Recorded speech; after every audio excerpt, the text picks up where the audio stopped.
সবাইকে নতুন ভিডিওতে স্বাগতম। আরেকটি ছোট্ট ভিডিও নিয়ে চলে আসলাম আপনাদের মাঝে। আশা করছি সবার ভালো লাগবে। সকালে নাস্তা রান্না করার জন্য চলে এসেছি রান্নাঘরে। সকালে রুটি বানিয়েছি আর রুটি দিয়ে খাওয়ার জন্য এই ভাজিটা তৈরি করেছি পেঁপে আর আলু দিয়ে। পেঁপে আলুর ভাজিটা খেতে বেশ ভালোই লাগে। শুধু আলু দিয়ে ভাজি করলে তেমন ভালো লাগে না, আমার কাছে সবজি দিয়ে ভাজি করলে বেশি ভালো লাগে। আর অন্যান্য সবজি থাকলে সেগুলো আজকে দিয়ে দিতাম।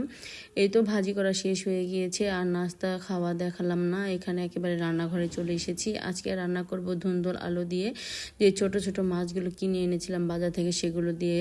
আর এখানে করলা ভাজি করব আর ডাল রান্না করব। আর গাছ থেকে কিছু ধনিয়া পাতা পেরে এনেছি, ধনিয়া পাতাগুলো তরকারিতে দেব। তরকারির মধ্যে এই ধনিয়া পাতাগুলো দিলে বেশ ভালোই লাগে গরমের সিজনে।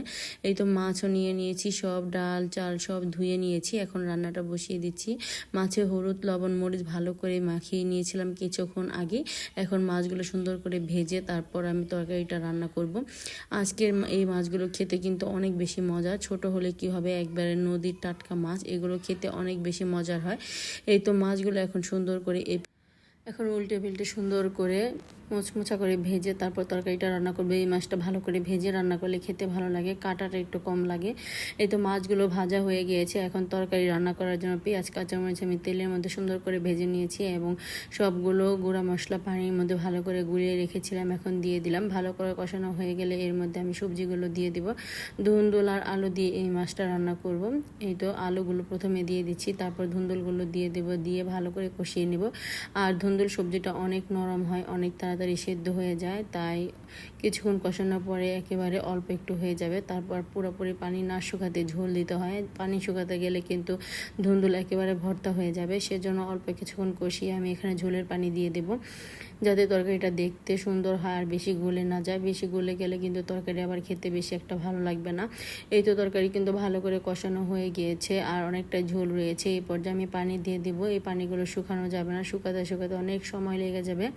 এই তো দিয়ে দিলাম পরিমাণ মতো ঝোলের পানি। এরপর এখানে ভেজে রাখা মাছগুলো দিয়ে দিব পানিটা বলক চলে আসলে। আমার এই ছোট ছোট ভিডিওগুলো যদি আপনাদের কাছে ভালো লাগে অবশ্যই আমার ইউটিউব চ্যানেলটা সাবস্ক্রাইব করে দেবেন। আর সাবস্ক্রাইব করা হলে পাশে থাকা ছোট্ট বেল আইকনটি প্রেস করে দেবেন, তাহলে আমি নতুন নতুন ভিডিও ছাড়ার সাথে সাথে আপনাদের কাছে নোটিফিকেশন চলে যাবে, আপনারা আমার ভিডিওটি দেখে নিতে পারবেন। এখানে আমি করলা ভাজি করে নিচ্ছি। ভাত হয়ে গিয়েছে, পাশের চুলায় তরকারি বসিয়ে দিয়েছি আর এখানে আমি করলা ভাজি করে নিচ্ছি। সবুজ সবুজ করে করলা ভাজিটা করে নেব। আমাদের বাড়িতে কেউ একবারে পোড়া পোড়া ভাজি খেতে পছন্দ করে না, সবাই একটু সবুজ সবুজ ভাজি খেতেই ভালোবাসে। সেজন্য পরিমাণ মতো লবণ আর তেল দিয়ে এখন ভাজিটা করে নিচ্ছি। ভাজির মধ্যে আমি তেমন কোনো মশলা ব্যবহার করি না, আপনারা যারা আমার ভিডিও দেখেন তারা অবশ্যই বুঝতে পারবেন। এখন ভালো করে করলা ভাজিটা করে নেব। করলা ভাজিটা হয়ে গেলে তারপর আমি ডাল বসিয়ে দেব। করলা ভাজিটা কিন্তু প্রায় হয়ে গিয়েছে আর এখানে কিন্তু আমি তরকারি নামিয়ে নিয়েছি, তরকারি হয়ে গিয়েছে, ডাল বসিয়ে দিয়েছি। ডালের মধ্যে সব ধরনের উপকরণই দিয়ে দিয়েছি আর রান্নাবান্না শেষ। ঘরে নিয়ে চলে এসেছি। এখানে গরম গরম ভাত, সাথে ছিল করলা ভাজি আর ছিল ধুন্দুল আলুর মাছের ঝোল। মাছের ঝোলটা দেখতে কেমন হয়েছে অবশ্যই কমেন্ট করে জানাবেন। আর সাথে ছিল মুসুরির পাতলা ডাল। আজকে এই আমাদের দুপুরের রান্নাবান্না। আজকে এই পর্যন্ত, আল্লাহ হাফেজ।